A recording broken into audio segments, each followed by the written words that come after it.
మన తెలంగాణ రాష్ట్రానికి parliament elections వచ్చినాయి. అవునా?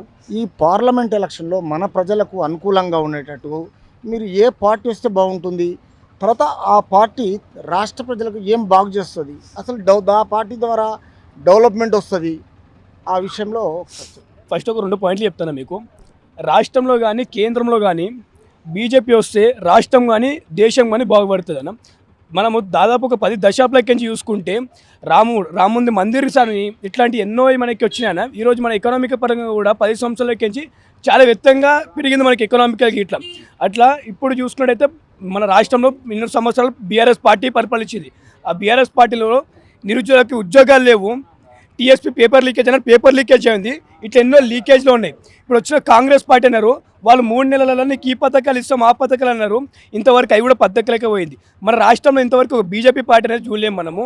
ఇప్పుడు బీజేపీ పార్టీ మనకు మళ్ళీ వచ్చే ఎన్నికలు 5 సంవత్సరాల తర్వాత వచ్చే ఎన్నికలు బీజేపీ పార్టీకి ఇక్కడ అవకాశం ఇచ్చి అట్లనే ఇప్పుడున్న పార్లమెంట్ ఎలక్షన్లో ఇట్లా మన రాష్ట్రంలో 17 సీట్లకు మనం పోటీ చేస్తాము. 17కి 17 సీట్లు మనము దేశం కూడా మనము వెళ్దామని చెప్పేసి అనుకుంటాం. మన భారతీయ జనతా పార్టీ ఈరోజు కేంద్రంలో ఉంది. అవునా? తెలంగాణ రాష్ట్రంలో ఒకటే ఒక సీట్ ఉండే, ఈ మధ్యన అసెంబ్లీలో 8 సీట్లు వచ్చినాయి. మరి ఈ బీఆర్ఎస్ ప్రభుత్వం ఏంటంటే కుట్ర చేస్తుంది భారతీయ జనతా పార్టీ అంటున్నది. కుట్ర ఒక్క నిమిషమా, ఆ పార్టీ 10 సంవత్సరాలు చేసి తెలంగాణ ప్రజలకు ఏం ఒరగబెట్టిందని కొందరు అడుగుతున్నారు. ఆ విషయంలో మీరు చెప్పండి. తెలియదు ఏముందన్న, కుట్రలు అన్నట్టు అక్కడ భారతీయ జనతా పార్టీ ఒక సీట్ ఉండే సీటు ఇలా 8 సీట్లు అయింది. ఈ 8 సీట్లు ఎక్కించి రేపు 80 సీట్లు కావాలని చెప్పేసి మనం ఉంది అన్న. 100% అవుతుంది. మళ్ళీ వచ్చే ఎన్నికల్లో 80 సీట్లతోటి Bharatiya Janata party government form చేస్తుంది 100%. మాకు తెలియదు ఏముందన్న, ఒక కేసీఆర్ కానీ ఒక రేవంత్ రెడ్డి కానీ ఓడగొట్టిందంటే ఇలా భారతీయ జనతా పార్టీ మాత్రమే ఈరోజు.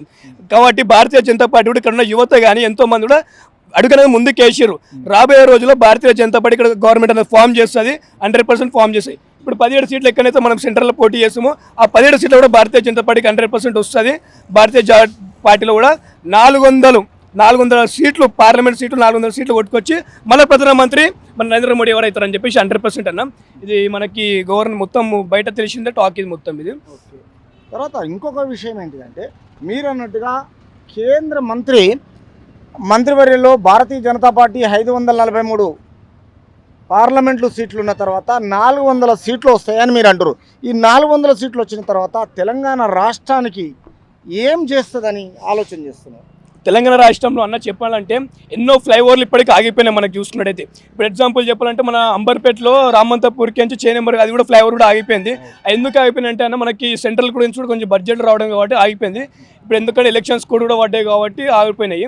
ఇప్పుడు 3 నెలలు ఇది వచ్చింది మన కాంగ్రెస్ పార్టీ, వాళ్ళు కూడా చక్కగా ఏమీ పని చేయట్లేదు కాబట్టి అది వచ్చినప్పుడు సెంట్రల్లో కూడా మనకు బడ్జెట్ డిక్లేర్ చేస్తారు కాబట్టి ఆ పనులన్నీ కూడా జరుగుతాయి. అట్లనే కాకుండా ఇంకా 10 సంవత్సరాలు కూడా మన భారతీయ జనతా పార్టీకి అవకాశం ఇచ్చినామంటే ప్రపంచంలో నెంబర్ 1 దేశంలోకి అవుతుందని చెప్పేసి నా కోరిక అన్న.